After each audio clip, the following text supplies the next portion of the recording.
Boys Bible Study. Boys Bible Study. Get your hands up. Boys Bible Study.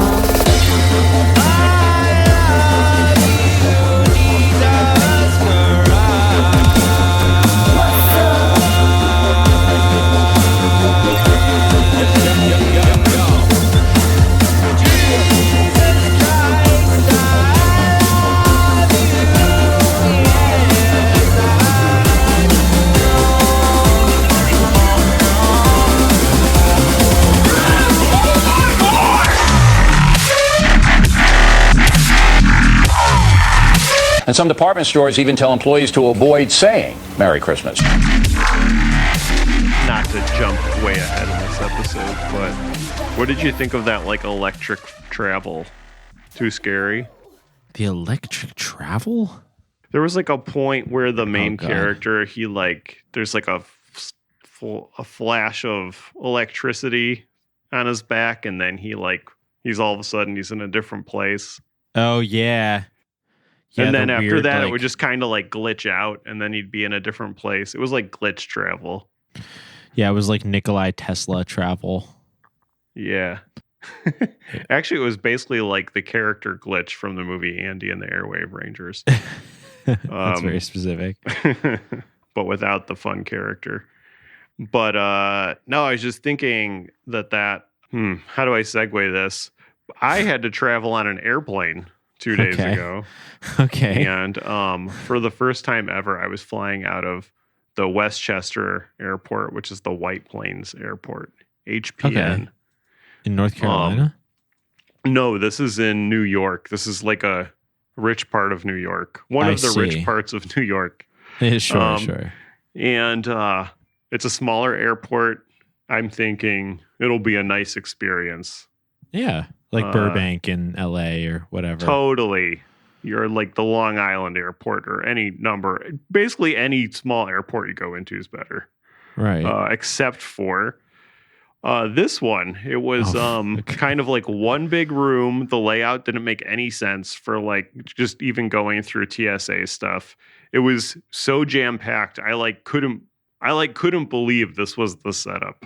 Basically, the closest comparison I could think of traveling wise was when I flew out of Hungary, and that was a bigger room of pure chaos. And I guess to the credit of this airport, at least there were lines technically. In the Hungarian airport, there were no lines. God You're just like- damn it. The Hungarians. Why aren't the Hungarians like, why don't they understand civilization? These are my people. I feel ashamed know. to hear this. I know these are our people. True. What the True. Yeah. Anyway, I don't know what's going on with that. But the thing in the Hungarian airport though was that the flight left on time. Okay. So we did get out of there. In this airport, they just kept saying that currently the flight was on time, but like there were no gates available. The entire time we had been there, every plane was still just sitting at every gate, and they were all delayed, and they like What? wouldn't say why. Yeah, What was going on? I don't know, but we had to catch. I don't know. And we had to catch. It was like lightly raining most of the day, I guess. But we had to catch a layover too, and it would have been the last one of the night. So, we realized we're like, we can see the plane. The plane is like, it can't even get into the gate yet. Like, we're not going to make it. Yeah, So you can we- see So we it. like switched it, and then finally that plane left, and the other plane came in, and then all those people who had just been sitting on the tarmac came off, and then that plane that we were supposed to be on was just like still sitting there, like while we were leaving, and I could not believe how long it took to get the tickets changed too, and the people there were acting like this was like normal practice, and I was like, this is insane. Oh my I was like, God. how- That like But- the people had to work in that. Jesus Christ. I mean, Yeah, you know, so whatever. we had to like stay an extra night, and then so I just ended up like renting a car to drive back to our family's house, and then yeah. come back in the morning because it was like, it would have been 2 Ubers or whatever. Would have Yeah, been right. 3 times the price or whatever. But So then it's like next morning it'll be better. No, because there were so many people were delayed, it was like way more crowded somehow. Jesus Christ. And we like went to find a quieter spot, which was good, and it seemed like the flight was actually going to leave on time. But then there was like somebody just like having a seizure on the floor, like right around the corner, and there was like somebody with him was like, "Oh, she's fine. It's just she's just forgot her panic medicine." And then like more and more people came around, and like I don't know what happened, but I don't think she was fine. And then we got on our flight at the time we were supposed to, and then we were sitting there for like not like a surprising amount of time, but like a little longer than you want to. And then the pilot said, "I'm so sorry, but we have overfilled the gas tank by 800 gallons or something," whatever they said. It was just some ludicrous sounding number. And they're like, "We have no fuselage line to be able to take away the extra fuel. So we're going to have to sit here and burn off fuel until it's light enough to fly." What? And they're like, "That'll take 30 to 35 minutes. It's like, Jesus Christ. Like, that is insane. You're just like, my God. Oopsies. We have to burn we have to just waste 800 gallons of fuel. All the dinosaur skeletons in the earth are like shriveling up and screaming and stuff like that. Uh-huh. I was like, oh my God damn, God. How often does this happen? I have never heard of that. Never heard of that. And then once that was done, they were like, "Okay, we're done burning off fuel, but we kind of just have to like get in where we fit in. So it'll probably be like another 20 minutes before we leave." They lost their place in like the taxiing or whatever. Yeah. So just, Jesus Christ. What is going on with this airport? It's like the fucking third world in White Plains, New York. I know. It was insane. Why? I couldn't believe it. Also, mind know. you and your wife travel, I would say, way more than the average person on account of your wife's work and stuff like that, you know. Right. So you have been to many foreign and domestic airports and been in a lot of like probably weird travel situations and stuff like that. But this was I've most never heard of that one. Straight up like absurd airport setup and situation and flow of things. I was stunned. Jesus but yeah, Christ. the burning off the fuel thing, that was next level. Yep. Yeah, I really never heard of that one. I'm kind of surprised they even told us that was the situation. And weren't just like, "Hey, sorry, due to like yeah, we're delayed. I don't know. Yeah, we're delayed. We're delayed. I mean, you know, when you're flying, it's just like you're just at the mercy of so many systems. So totally. You know, speaking of flying, did you see that insane news story today about the private plane lesson? No. Okay, it was reported by the Daily Mail. Let me actually just see. I think I can just pull this up really quick. Love a good Daily Mail story. Good start. The best news source. We're just going to cut out this dead air as I pull this up because it won't take me very long. I remember where I found it. Here it is. A student pilot successfully landed a small plane after her instructor told her, "You know what to do," grabbed his cell phone, opened the cockpit door, and leapt to his death. Oh my God. So, I mean, this is obviously like a disturbed man, but like that story is insane of this student pilot who was flying a plane and the instructor was just like, "All right, you watch the sky. I'll see you in Valhalla." And then like, oh my God. That is one of the more insane news stories I've read recently. That was a fucking cartoon. I know. Oh my God. But the student pilot did land the plane. She was unharmed. So he may have been deranged, but still a good teacher. Yeah, it was a teachable moment. That much is true. And yeah, obviously he had prepared her well for a situation like this. So that one really stuck out at me. today. When are we going to get the flying cars? That's what I want to know. I don't know. Were there flying cars in the background of this movie? You know what? Ever? There actually were, and the reason I know that is because I'm recording in my office today because it's just me, so I can be in the small room. Julian's not here, but I opened up the movie on one of my monitors and I was scrolling through it because I wanted to remind myself of that electric effect that you were referencing. And oh yeah, I went to the first scene where he lands in the future. Actually, it's not quite the first scene, but it's toward the beginning. He goes outside and looks up, and sure enough, flying cars, just like the future right, promised to us. Amazing. So they were there. We have some good world building that we get to tell people about. Let's get into it. The future of 2080. The future 2080. The Christian film.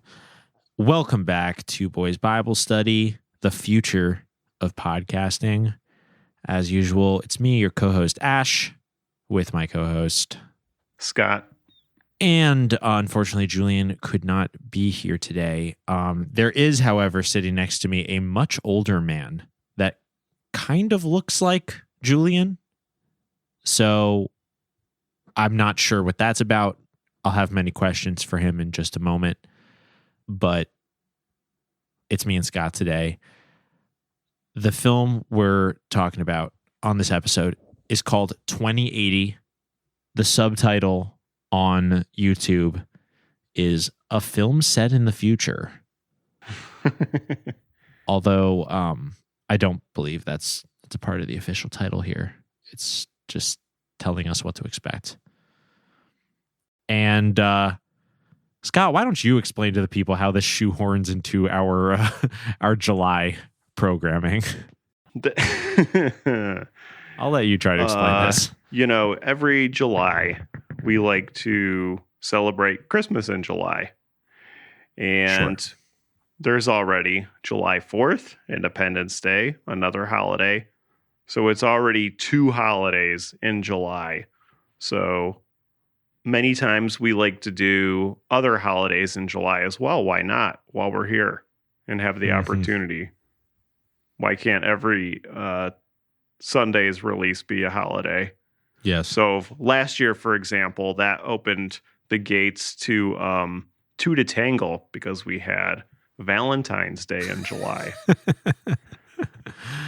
And then yes, we did. We watched the other 2 films by that incredible father-son duo shortly after. Right.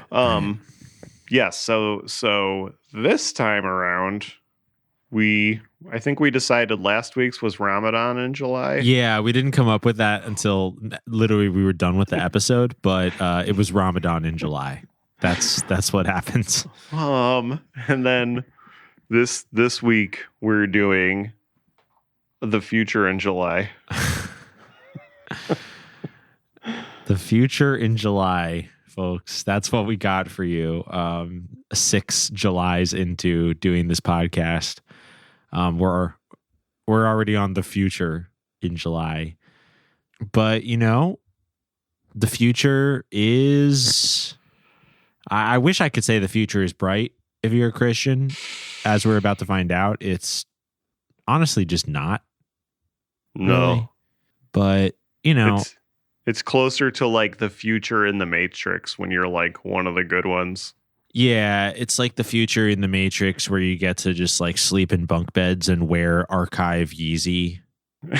Yeah, exactly. Which, you know, to some people that would be considered heaven. That's true. It would be a compromise to many of us, but not to all. But, you know, as we'll find out in the Christian film 2080, directed by Joshua Wright, the future may not be bright if you're a Christian, but hey, at least you're a Christian. I mean, it gives you something to talk about. That's and for at sure. least you know the right way to be a Christian, because we are back into something we have seen many times throughout this podcast, which is this is a particular type of Christianity without much leeway.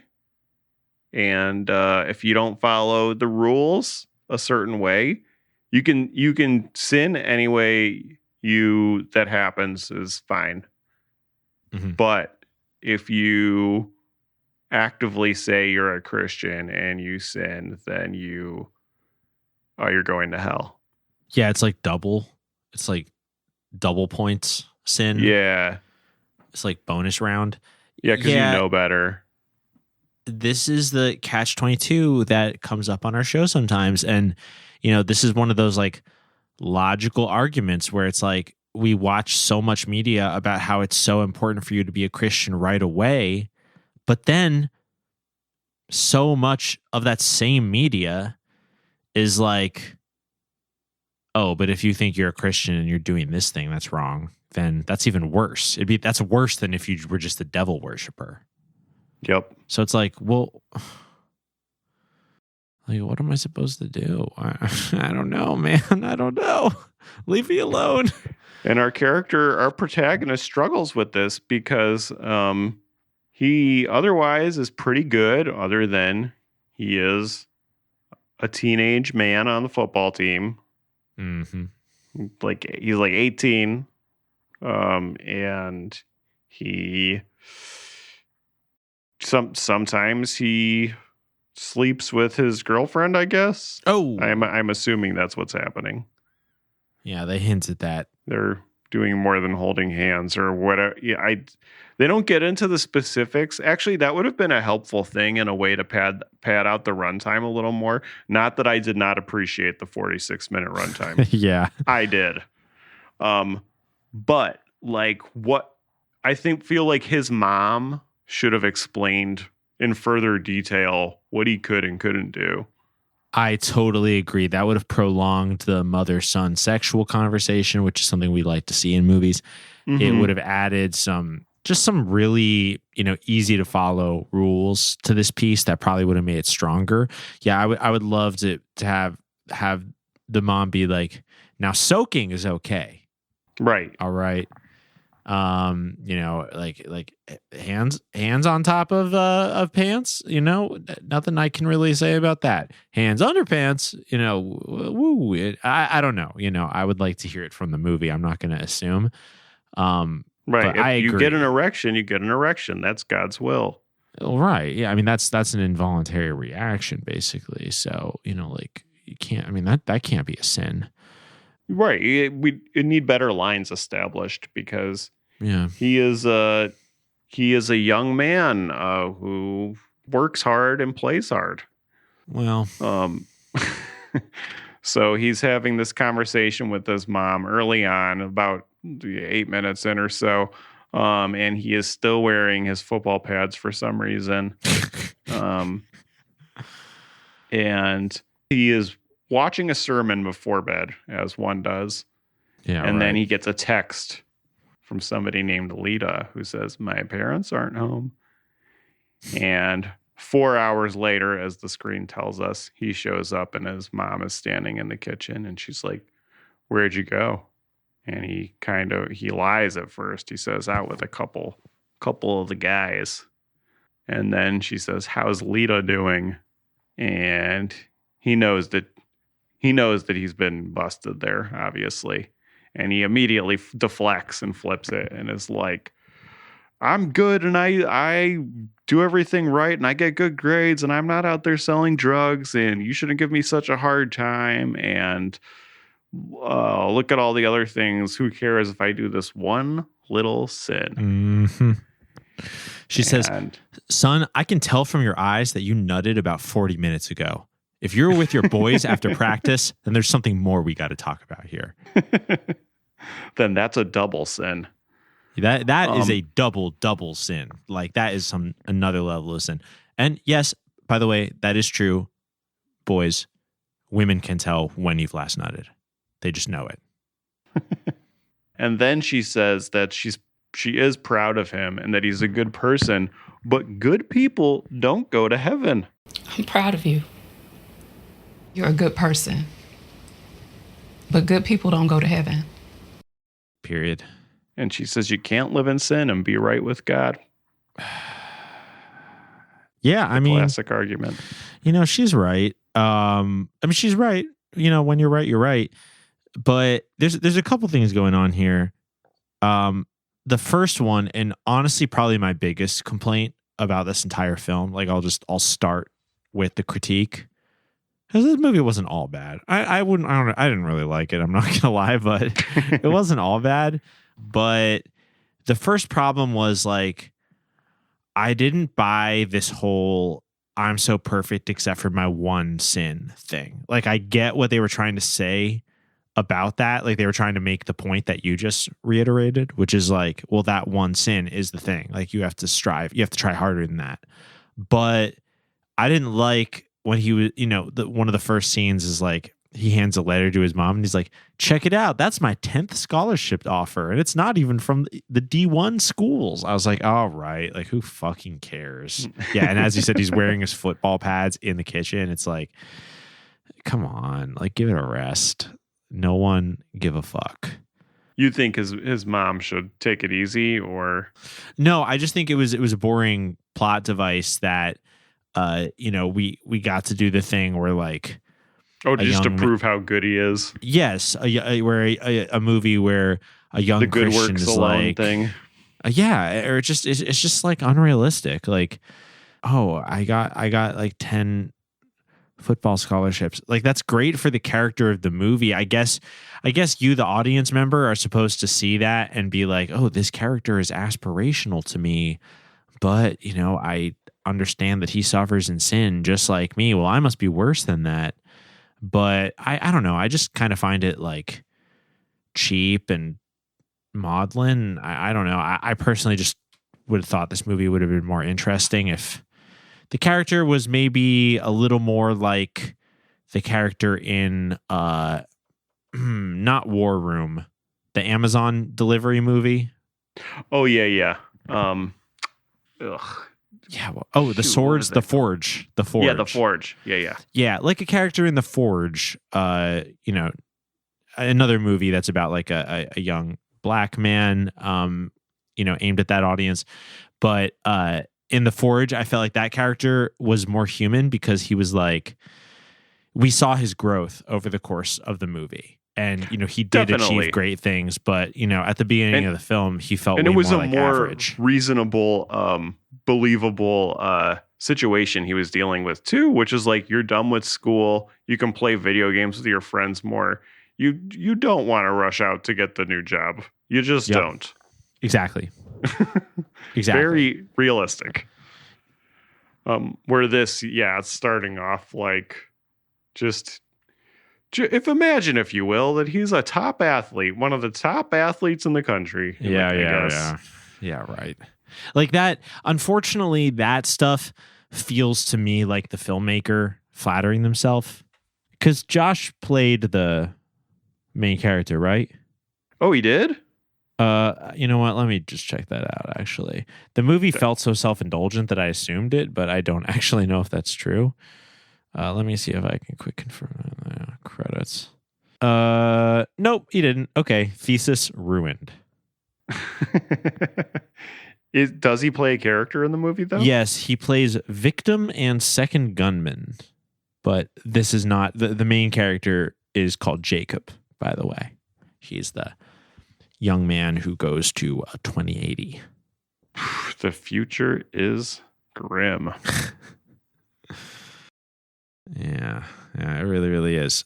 But yeah, where were we? We were talking about the mom. Oh, well, here's another thing related to the relationship between mom and son. Basically, it obviously really troubles Jacob for understandable reasons. He's never really known his father. It seems like he does have early memories of his father, and some of those memories were of his father being an alcoholic and beating his mother. So, this is a traumatic experience. Yeah, he literally brings up that he put her in the hospital multiple times.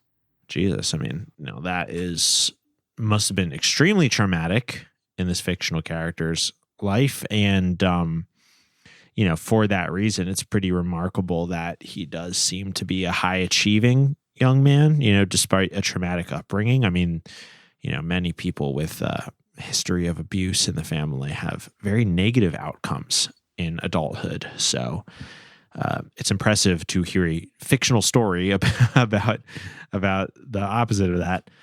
But this comes into play later with the plot of the film. And it also kind of sets up this, like, you know, another point of comparison between Jacob and his sin. He's basically like, well, I was better than that bum. You know? Yeah.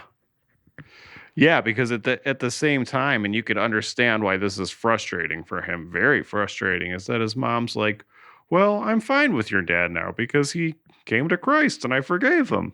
Yup. He's like, oh, you forgave my whole childhood. Great. He doesn't say that, but you know, But that's you could understand why doesn't want to forgive his father yet. exactly, but that's just because he doesn't understand the Christian movie hierarchy yet. At the lowest tier is Christians who have always been good. That's the lowest tier Christian. You are the worst. You should just die. In the middle, ranked higher above Christians who are good is like just straight up atheists and bad people. Now, that might seem confusing to you, but they're better because they have the potential to become Christian. So their story hasn't been realized yet, which makes them a higher class citizen. And even better than those people are people who are now Christian who were really bad people before. And actually, the worse they were before, the better that makes them now. Yes. As a Christian.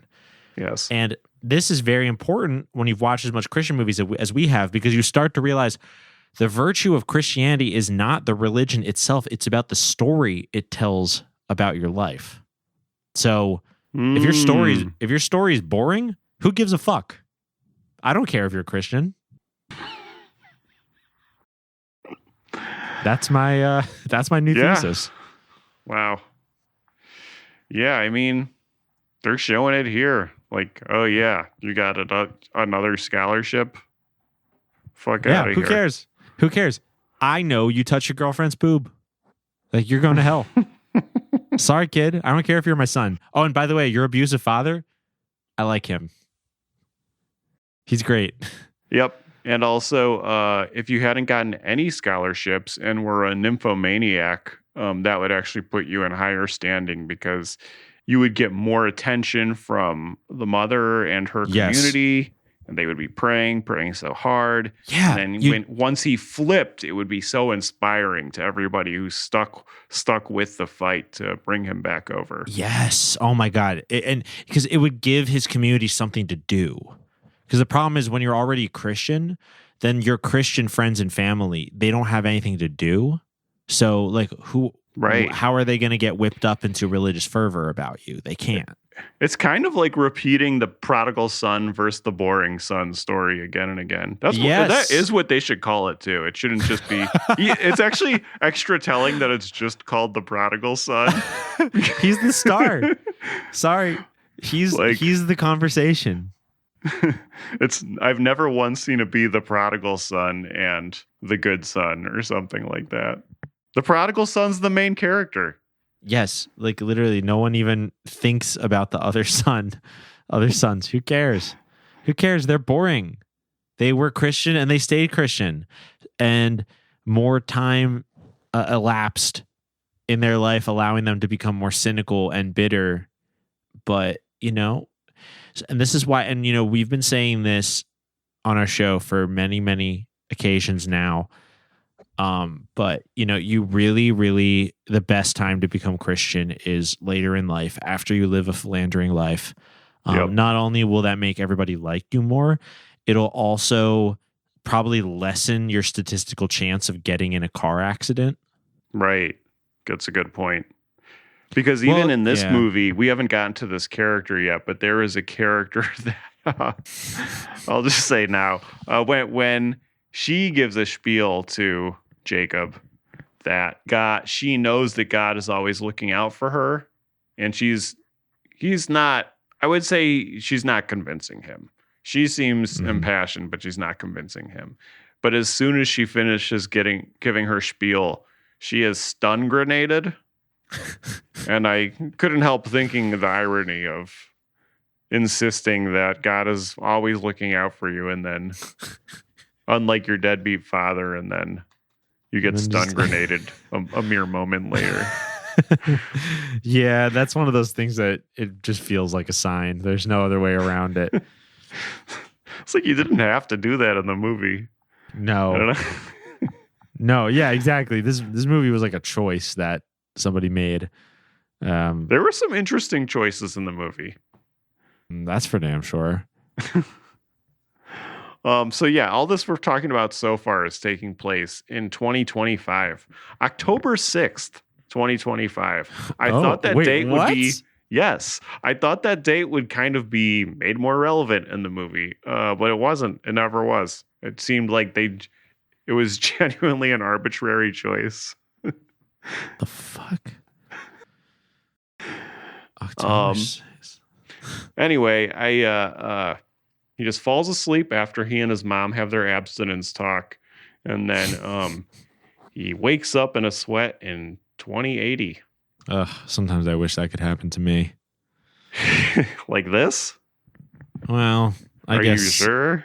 seeing what was on the other side of it, no, I take that back. God, So don't what he listen to wakes that. up to is a domestic disturbance, is all you could. A robbery, an armed robbery, I guess. We're really not sure, but there is a similarly aged girl in the living room. He gets out of bed and he sees that a guy is holding a gun up to her, yelling at her.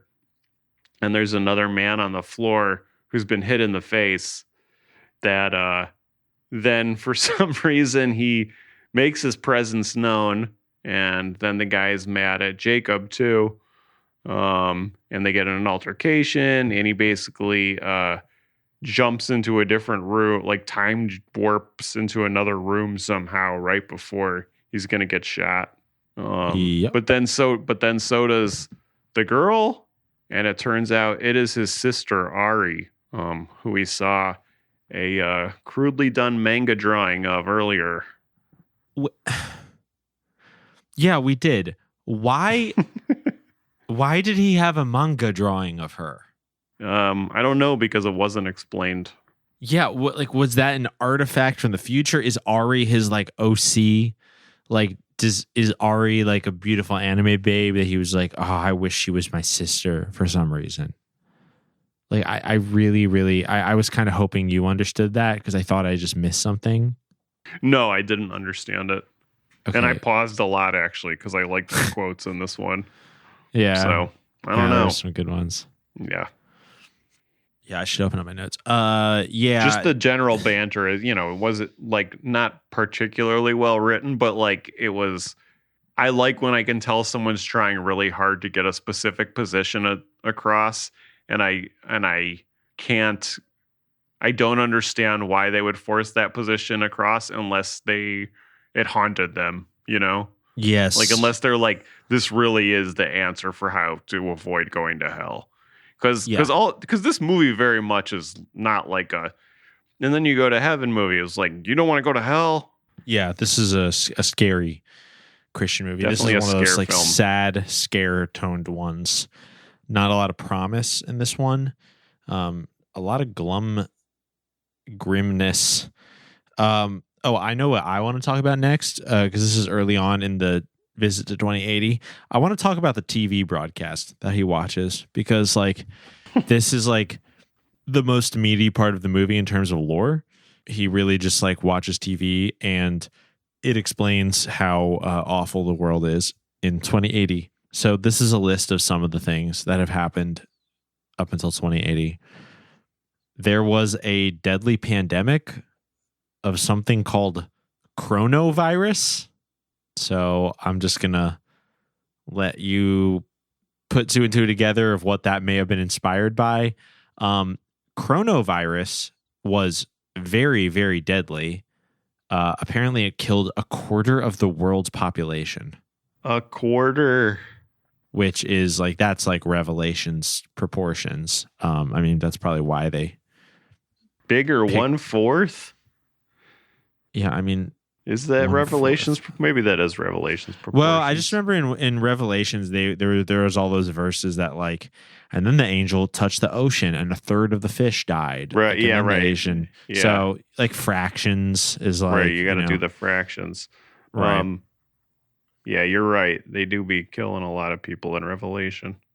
Yeah, they do. And so, but here's the thing: there's even scarier stuff that happens with this coronavirus pandemic. Now, I'm going to list off a few things, and you tell me if there's any allegory to stuff that happened in our own time. Okay. Okay. Just going to put that out there. It will be against the law to be unvaccinated from coronavirus. And in fact, in order to get vaccinated, you need to get a chip surgically implanted in your wrist. Like a microchip? Like a microchip. Oh my God. This might be a stretch, Ash, but do you think this kind of a microchip, this mandatory government made microchip, could be the mark of the beast? I think it is a very strong possibility. I would say, as a Christian, it is definitely worth consulting your pastor about. But I can't Before you help get but vaccinated, notice. you Yes, should talk consult to your pastor. Talk to your pastor 100%. to see if Because- this vaccination's right for you. Yes, because one cannot help but notice that the chip is very similar to the mark of the beast from End Times theology.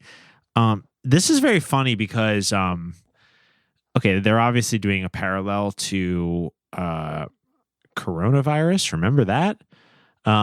Where it was for a period of time somewhat legally, but also socially policed that people be vaccinated.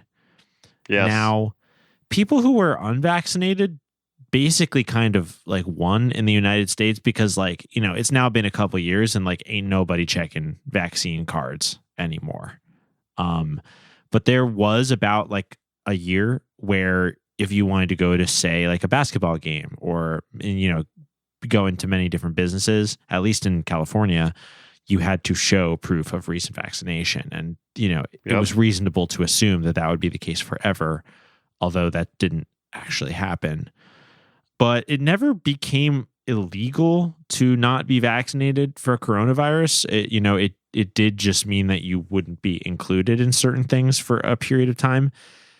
I do want to point out, though, that coronavirus didn't kill 1/4 of the people on Earth.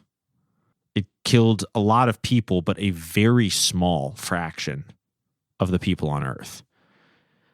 I guess what I'm trying to say here is like maybe a disease that kills 1 out of every 4 people, it's okay for there to be mandatory vaccinations.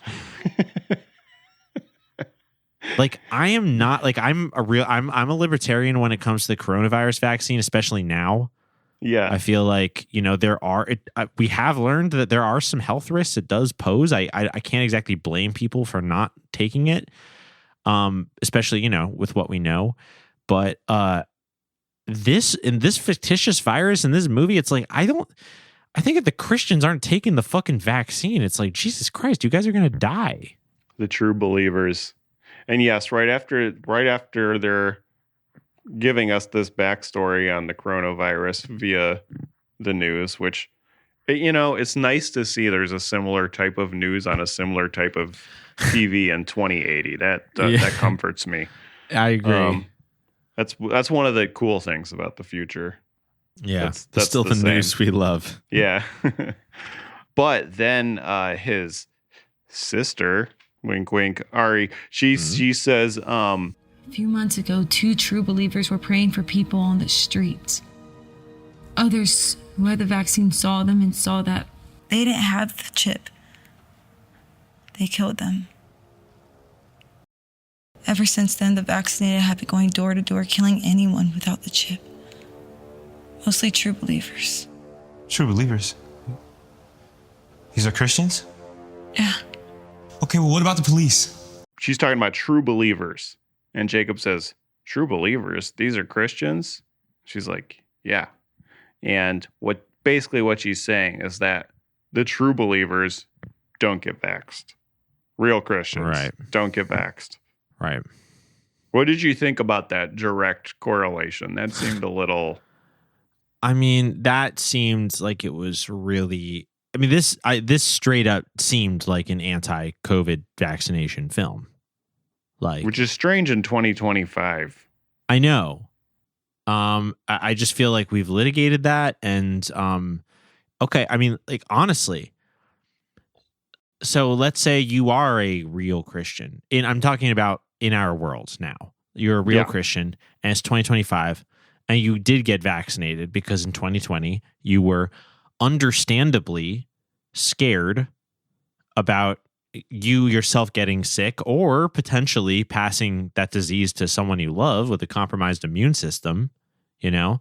Yeah. Or you were just scared of the social exclusion and you were worried I'll never get to go see a movie again or, you know, do whatever again. So you took the vax. Let's say that was a sin. Okay. I don't believe that, but let's just say that was a Christian sin to take the vax. Is that unforgivable?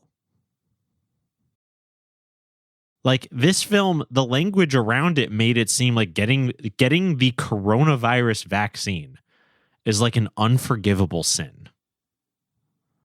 Yeah. Right. Because they loop it into being the mark of the beast, basically. I mean, that's because it's they don't even actually even ever say that. It's so implied at this point in time, if you were watching this type of media, that like your brain just immediately associates with that, even though that's not actually biblical. I know.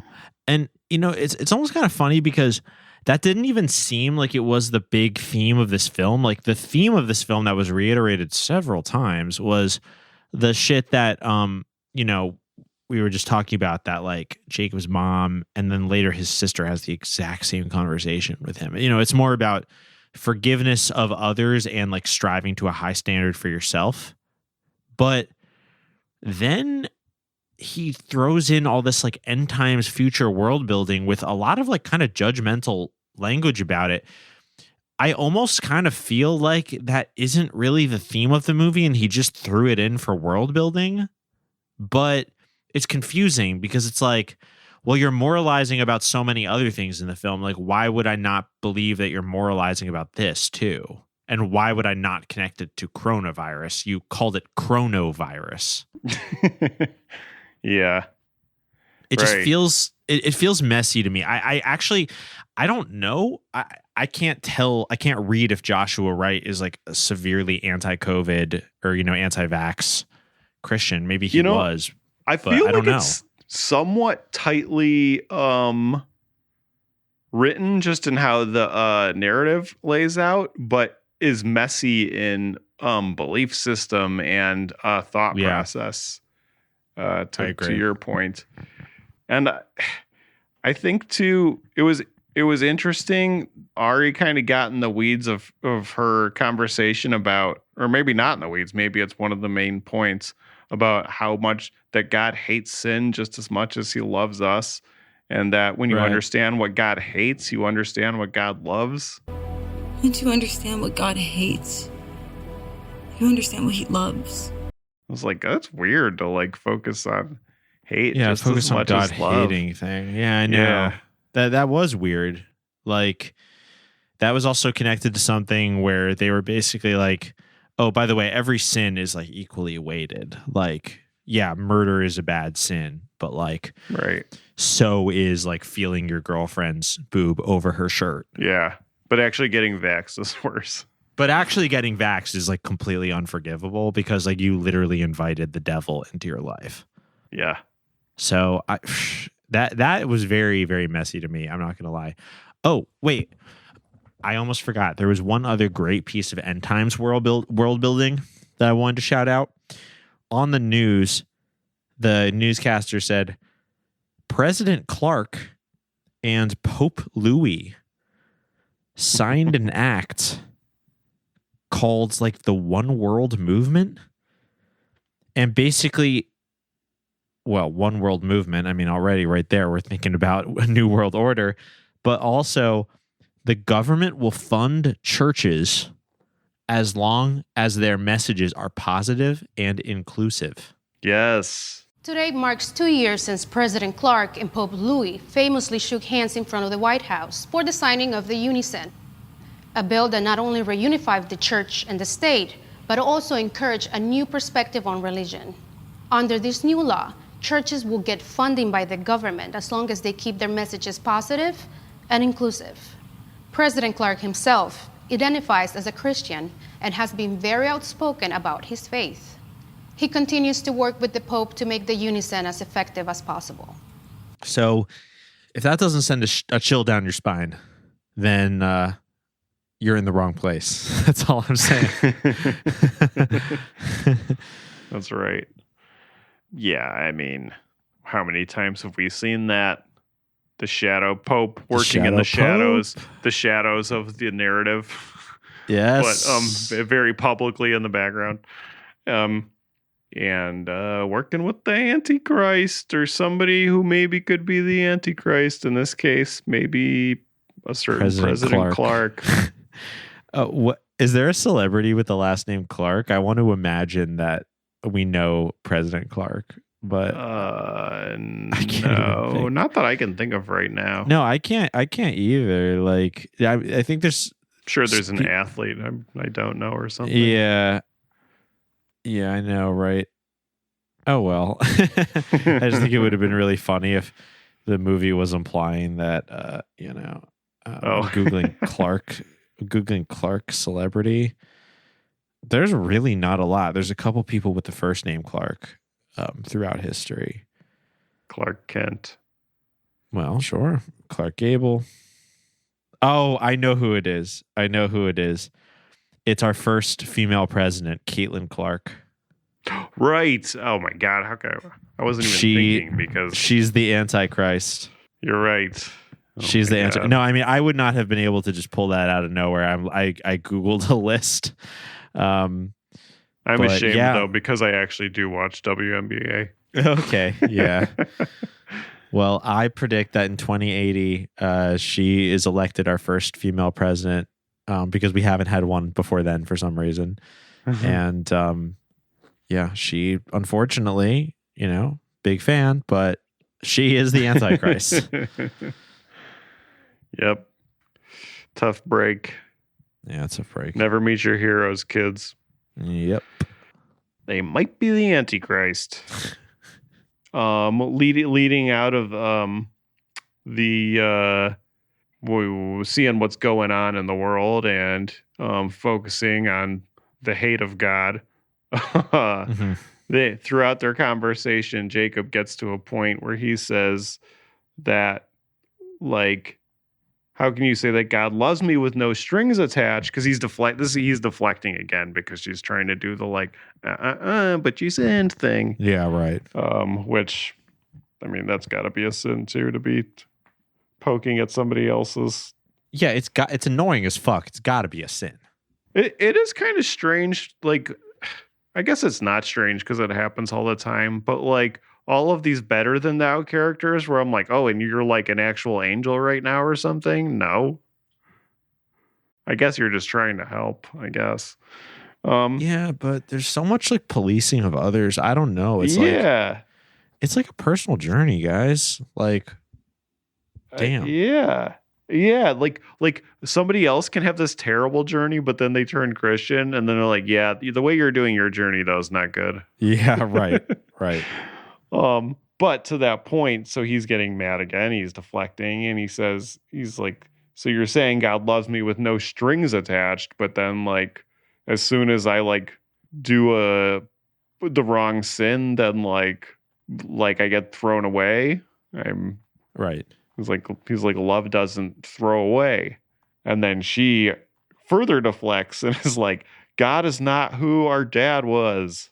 And then that's when, going back to what I said at the beginning of the episode, we get back to her giving her testimony about why she knows God is always there for her. And it didn't make a lot of sense. I don't remember the details. I'll pipe in the audio if it's interesting. But she then is like, and God's always there for me. And then the TV screen's like, what does it say? It's like stun grenade imminent. Oh no, it's hostile motion detected. And then it says something about a stun grenade, and then she gets stun grenaded. Oh, but something that was funny leading up to her explaining that like God was always there for her. This was supposed to be a big moment because they're like cutting to Jacob's face and he like can't believe it. He's stunned. When she's talking about, she was like, I was stripping, drugs, alcohol, coke. I was performing on stage. Bitch, derogatory. I felt like I was no better than my dad.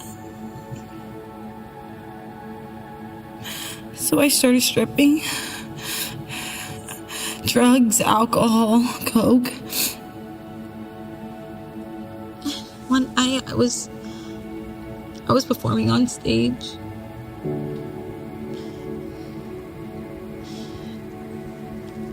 Bitch, where was you stripping? Everything is bombed out. Well, it's the Matrix life. There's probably some like weird cave somewhere. Yeah, probably you're right. But like goddamn. There's a whole strip club infrastructure. They can barely get a fucking doctor. Nope. She's in some rave cave stripping to like White Zombie playing. You know what? Me saying that made me realize in dystopia, it's got to be a lot easier to find a stripper than find a doctor. That's a good point. Never mind.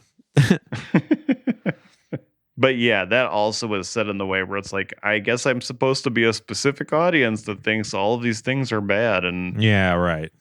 I was a stripper. I stripped. And all right, the worst thing, I was performing on stage. I mean, we're going to see. Let's wait till the 2020s are over before we start casting stones at strippers, because like, I think by the end of the 2020s, like 40% of people will have done some kind of sex work. Really at this point. So let's just let's wait for that to get a little more normalized before you condemn it. True. Yeah, in 2080, this is how we talk about this in 2080. In 2080, no wonder the world's such a mess. Exactly. Yeah, I'm saying OnlyFans will be the primary employer by that point. It'll be like Amazon. But let's talk about the visitation from the strange man. Yeah. So then, what's the situation that he flashes out of once again? He's like in. I forget what's happening. Something. Is it when like? I think it's during the stun grenades are going off. Yeah. Wait, what were you gonna say? No. I go on. And then Jacob like glitches out again and then shows up in another house, and Ari had been knocked out because her guardian angel was looking the other way or whatever. And so he's like concerned about her because he just had this 15-minute conversation with her. And then Annie thinks that she's his sister. And then he like turns around and sees a man. He's like, I'm so sorry. I know I'm breaking and entering. I can't really explain it, but I'm looking for somebody. I don't mean to be here. And the guy asks who he's looking for.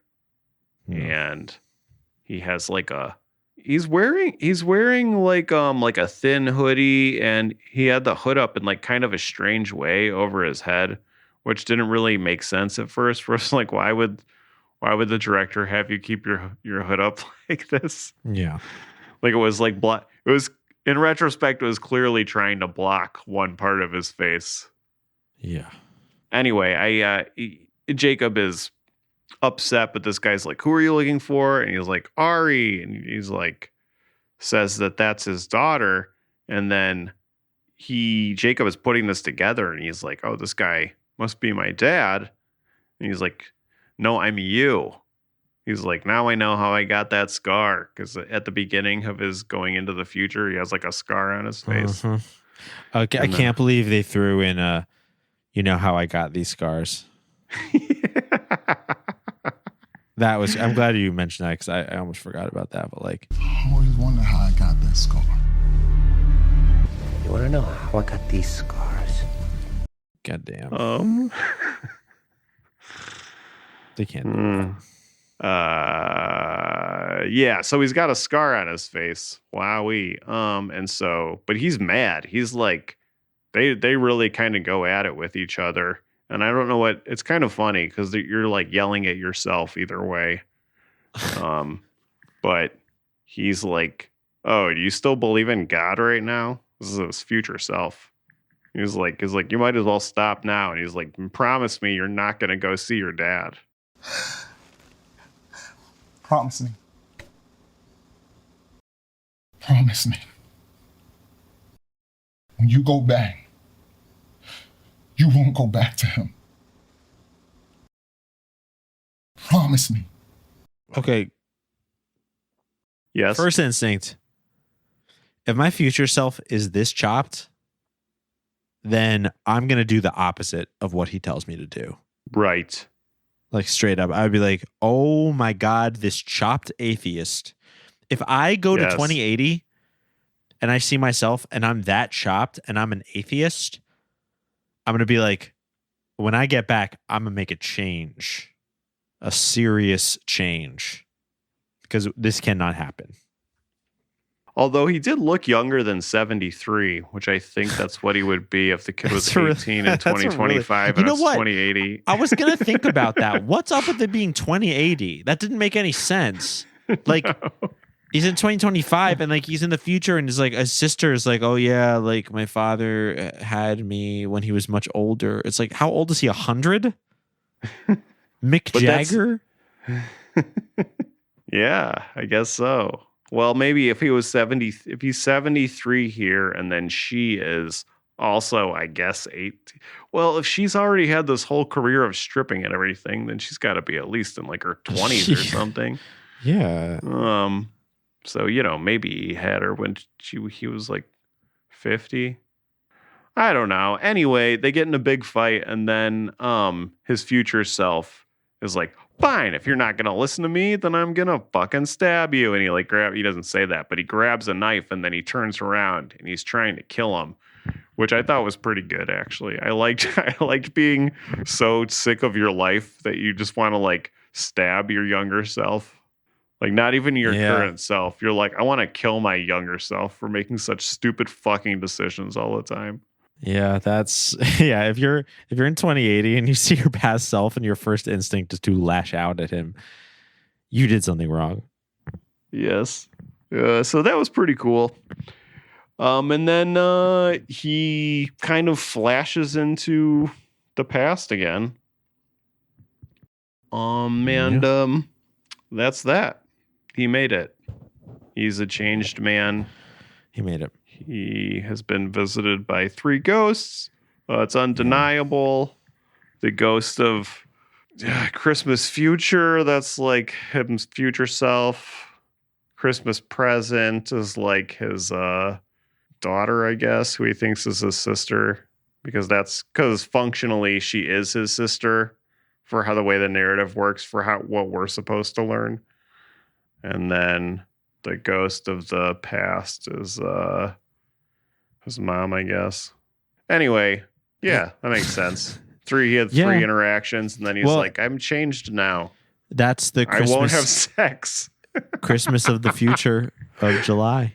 I won't have sex till marriage. What an insane way to be like. Wouldn't it? That is like, so think insane. Of how fucking elaborate this whole thing is to be like, don't get your dick wet till marriage. Seriously. That it really, really is like, that is the whole point. That's his only sin. If he can just cut out this one sin, he'll be perfect. Oh, and I'm remembering earlier his mom's quote. She says to him, every time you touch that girl in a way that only a married woman is supposed to be touched, like you are robbing yourself. And her. And her. It might not feel like it right now, but every time you touch that girl in a way that she should only be touched in marriage, you are robbing yourself and her of something God promised you. Wild. So and then in the future, he's like all covered in scars and blood, and he's like, "Don't have sex. Don't have sex." And then, guys, don't have sex. I know that last time we did a poll, only 1% of our listeners are sexually active. Right, that's right. But most of them are virgins saving it till marriage. But and the 1% that are, like, we know it's a sin. We don't judge you. That's not our place. Yeah, right. You just have to say the magic words and you'll go to heaven. It's fine. Yeah, of course. Yeah, we're not as hardline as Joshua Wright, Instagram influencer Joshua Wright, but man. So it was a very impassioned message to go through these extremes to say don't have sex, even if you're a star football player. Yeah. But I think that it's not fair to compare, but I think AC Green did a better job in the mid 90s, late 90s with It Ain't Worth It that we covered fairly recently. It just ain't worth it. Yes. I wasn't expecting this to be one of the more comparable things in message for this movie. Me too. I had no idea this would be an abstinence story. This is an abstinence end times movie, which is actually, now that we mention it, really a crazy hybrid. It really is. But I guess that goes to expand on the idea that all sin is equal. Like you think all this crazy end time stuff is happening. You might take the mark of the beast and not even realize it. Yeah, right. There's a virus that kills 1 in 4 people. Like this is crazy. But like, hey, don't forget, don't have sex before marriage. Nope. Because that'll ruin your life too. Yeah, that will fuck you up. Do not do that. Do not be touching on your girl if you're unmarried. Even if it's Lita. Even if her parents aren't home. You think especially they were if her trying parents to aren't home. Make it like a shortened version of Lolita? That is very interesting. I can't imagine that that was actually the case, but I'd love to think about it. Did Julian also text you this news story? Which one? Julian could not make it today, but he is texting me links. He says, investigators say a Fort Wayne man, Julian's hometown, investigators say a Fort Wayne man cut off his penis, lit it on fire, and then used it to set his mom's garage on fire. Oh my God. Oh yeah. And I responded, most balanced Fort Wayne resident. You know what? Tom had shared this to our basketball chat that is now simply named Dick in all caps. When did that happen? It happened when the Clippers traded for the Toronto Raptors for Dick player Grady Dick. Yeah, Grady Dick. I always mix that up. I love Grady Dick. He's one of my one of the few names I know in the NBA. I gotta say, I'm very excited for Grady Dick to be a Clipper. I said this to Tom, I think, but I mean, it's the Dick Clippers. Like, I'm a Dick Clipper now. Like, I have a renewed interest in the team now that we have Grady Dick. That's fair. So, I'm a Dick Clipper. There were so many funny pictures his rookie year of him swapping jerseys with different players that were really funny to have the names held up next to each other.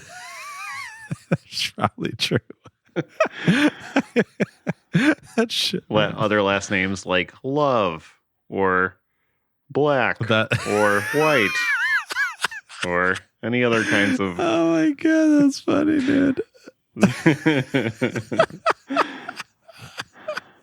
Good times. Oh fuck, dude, that's some shit on some real shit. That's like That's some shit that like I wish my dad was alive, because like I would love to sending him all those pictures. Like he would fucking die. Well, again,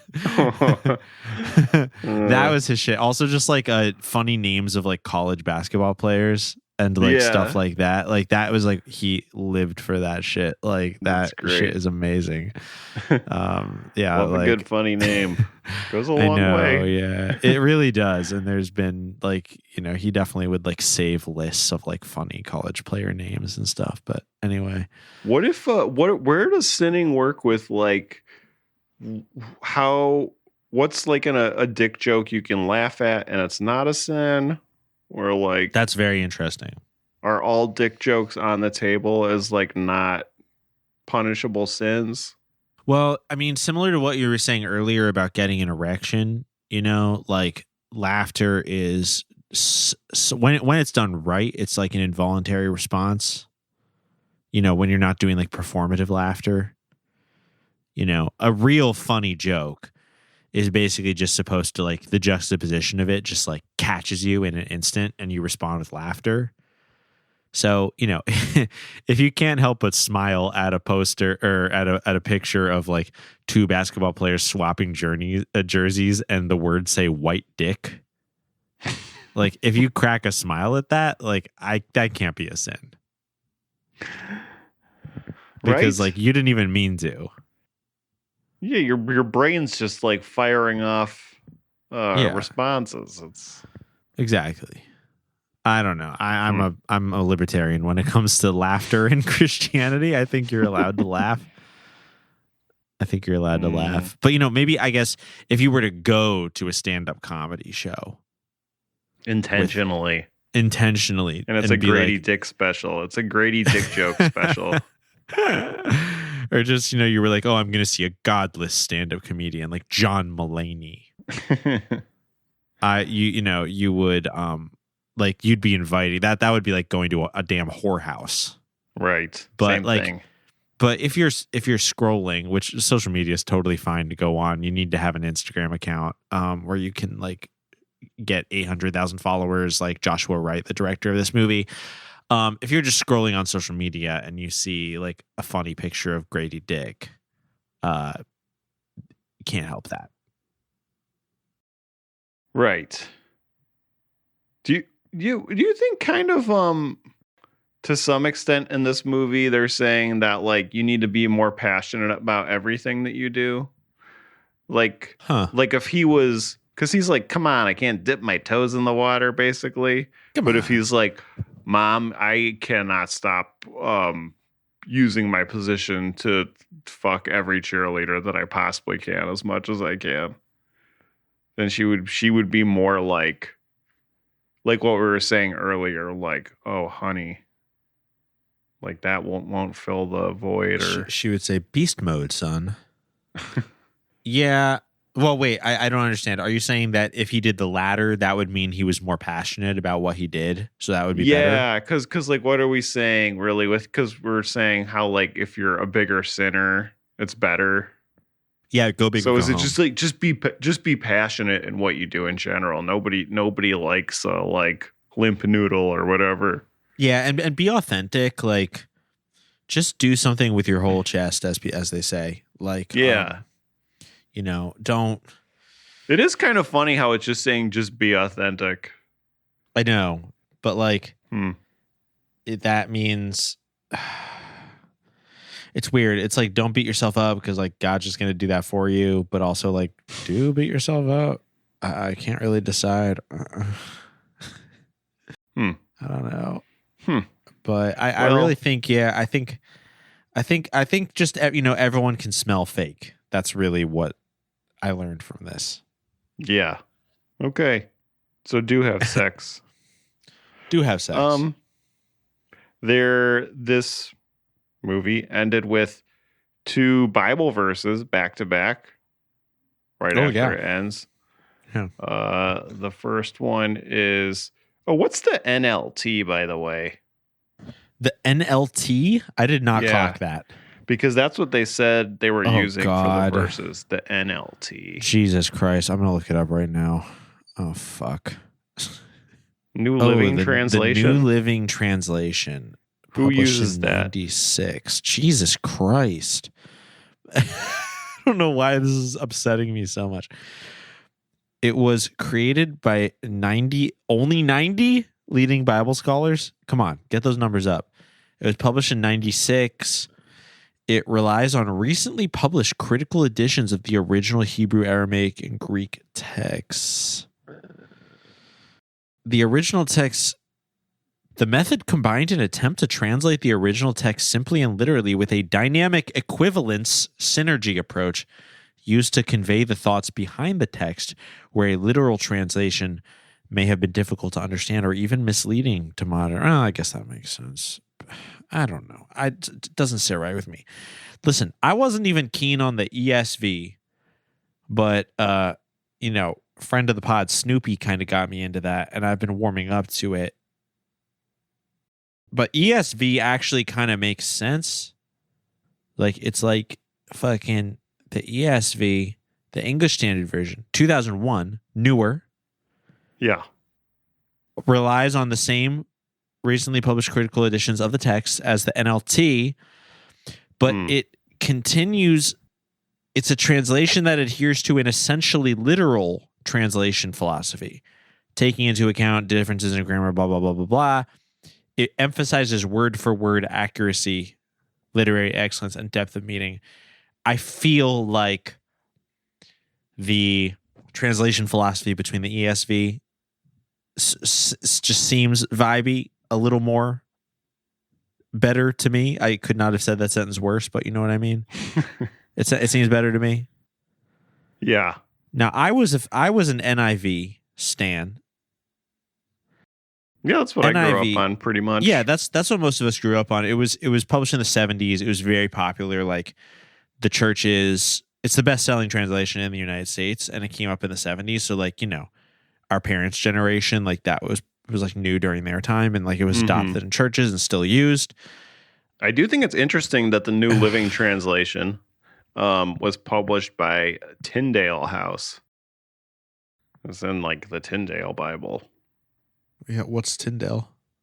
William Tyndale made that. I think that was like the first Bible. Wasn't that like the first Bible that was like had?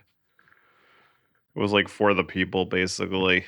Oh, like the first like. Was that the first one that had like the notes and Bible stuff? I don't remember, but you might be right. God, I know what you mean. I can it's like never the idea, remember any of this shit. I know. Well, this shit's boring as fuck. Let's be honest. It's like how Bibles used to just be like there would be a Bible in the church and the preacher would read it to you. Yeah, but then there was a guy who was like, no, everybody needs a Bible, right? And it doesn't. What was his name? Doesn't matter. Actually, it does, but it really does. Bad at my job. Claude, bring up Portable Bible. Tyndale Bible. Yes, Tyndale's biblical text is credited with being the first English language biblical translation to work directly from Greek and for the Pentateuch Hebrew texts. Okay, yeah. The Vulgate and German Bibles were also used. It was the first English biblical translation that was mass-produced as a result of new advances in the art of printing. So yes, I should never have second-guessed myself. Nope, you got it. You got it. Yeah. We know the shit. We always have known the shit. Exactly. So, big deal. And so yeah, maybe they're onto something with this NLT, but some of their takeaways in this movie makes me think maybe they aren't. But the two verses they have from the NLT, as I said, probably 20 minutes ago now, there's Galatians 5:9, and that is, this false teaching is like a little yeast that spreads through the whole batch of dough. Little yeast. And I do not know what the teaching is they're referring to at that point, because right before they played that clip, there was the pastor that they like saying something again on the TV. Doesn't make sense. Bad. Didn't make sense. And then that's followed up by a longer verse, Jude 1, 3, and 4. And that said, dear friends, I had been eagerly planning to write to you about the salvation we share, but now I find that I must write about something else, urging you to defend the faith that God has entrusted once for all time to his holy people.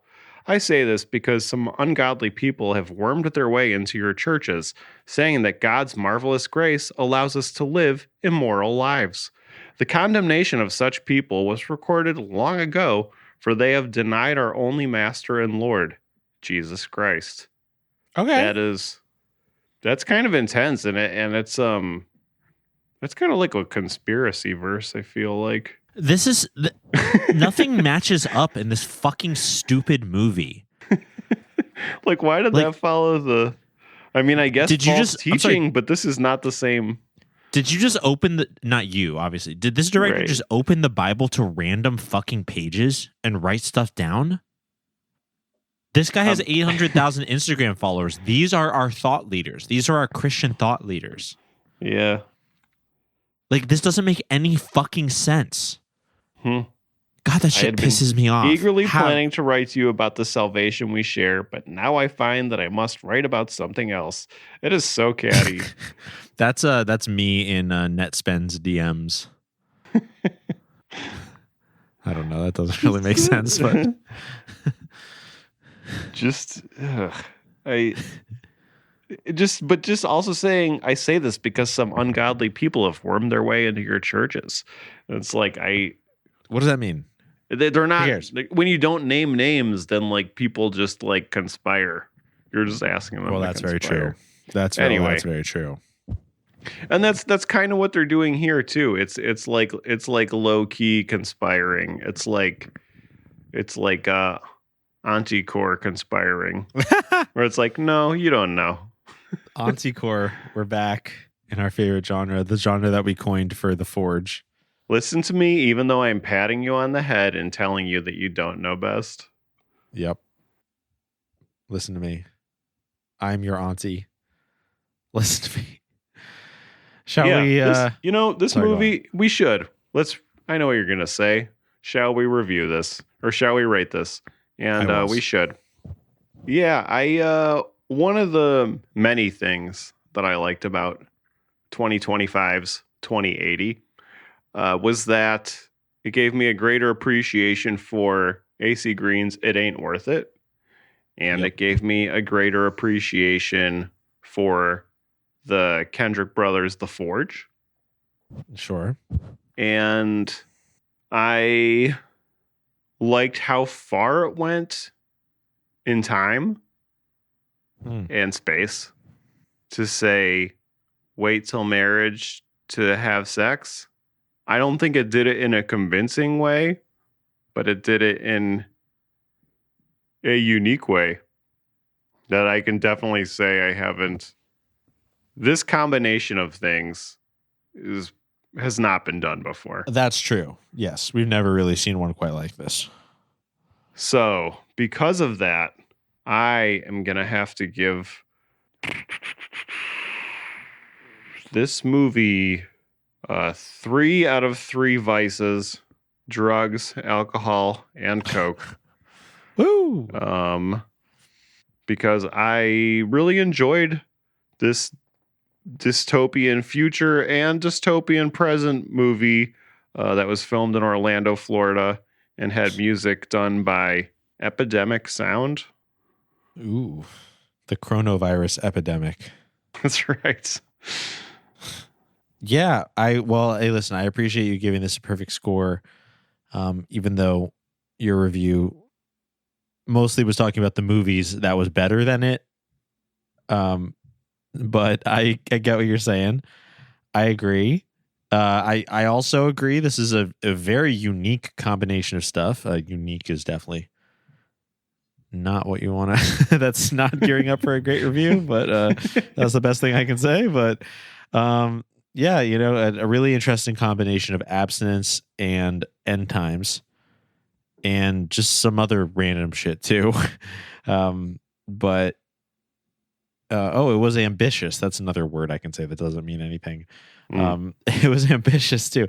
Oh, also, do you remember the movie we watched, 2025 world enslaved by a virus. Yes. Yeah. Right.